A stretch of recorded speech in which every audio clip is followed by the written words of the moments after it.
আমার নবী তো নবী আছে হুজুর গাউস পাক নাম শুনেছেন হুজুর গাউস পাক সাইয়্যিদনা শেখ মুহিউদ্দিন আব্দুল কাদের জিলানী ও গিলানী রাদিয়াল্লাহু তাআলা আনহু ইনাকে আল্লাহ এত পাওয়ার দিয়েছে বাবা এত পাওয়ার আল্লাহ দিয়েছে ওনার কাছে কোনো সন্তান বিহীন মেয়ে গেছে তার সন্তান হয়েছে বিরাদের ইসলাম ফাদাতিমে বাচ্চা ফুটিয়েছে বিরাদের ইসলাম 12 বছরের কুরবানা বর জাতি সহ আমার হুজুর গাউসে পাকের দোয়ায় উঠেছে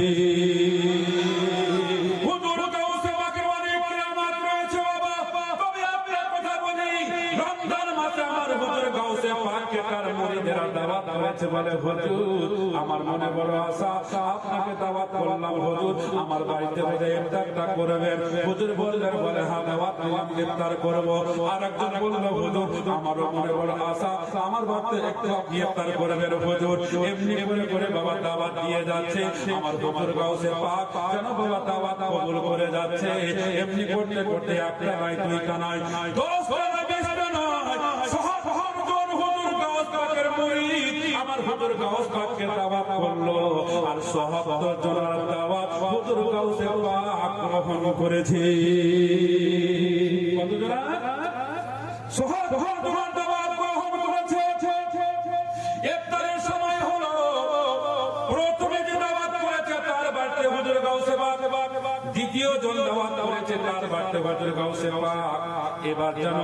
সবাই ইফতার করা হলো এক জায়গায় হলো এবার বলছে আজকে আমার মনটা খুব খুশি হয়েছে বলে কেন বলে আজকে হুজুর আমার বাড়িতে ইফতার করেছে বলে সুবহানাল্লাহ অনেক এরকম এখনো আছে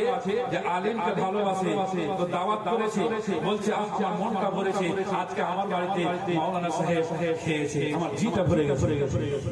মানে দেখে তুমি যদি খুশি হও তাহলে তুমি খুশি হও মানে আমার নবী খুশি হওয়া আর আমার নবী যদি খুশি হয় আমার আল্লাহ খুশি হবে এই জন্য বলে বাবা কোন ইমামকে কোন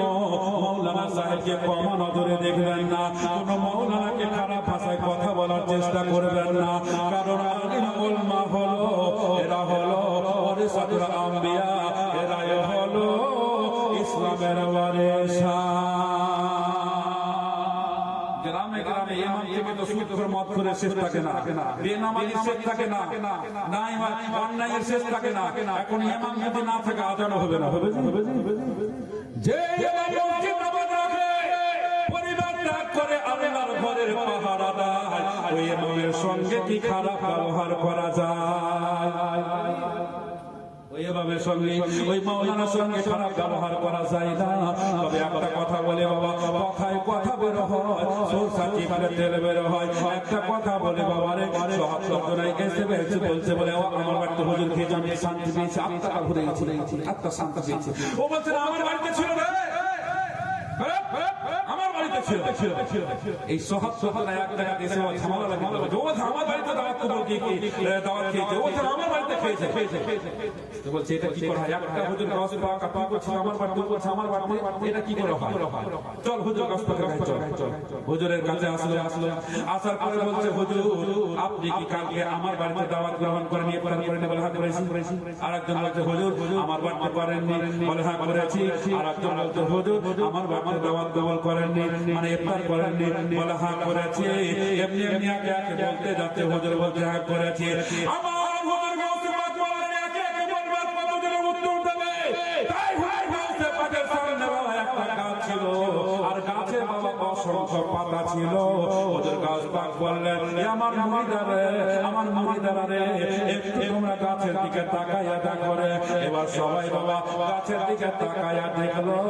যেন ওই গাছের প্রত্যেকটা পাতাতে হুজুর গাউস পাক বসে আছে প্রত্যেকটা পাতাতে হুজুর গাউস পাক বসে আছে এদের বেরেন খুলে গেল একটা হুজুর গাউস পাক যদি গাছের অসংখ্য পাতাতে বসে থাকতে পারে তাহলে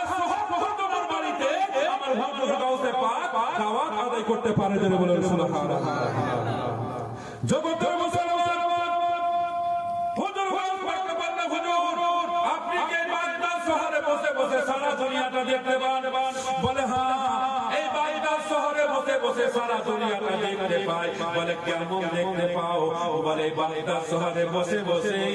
দুনিয়াটাকে আমি এমন ভাবে দেখতে পাই, হাতের তাওলাতে একটা রেয়ের দানা নিয়ে নড়াচড়া করে, যেমন রেয়ের দানাটা চতুর সাইড দেখতে আমার কোনো অসুবিধা হয় না, অনুরূপ বাগদাদ শহরে বসে বসে সারা দুনিয়া দেখতে আমার অসুবিধা হয় না।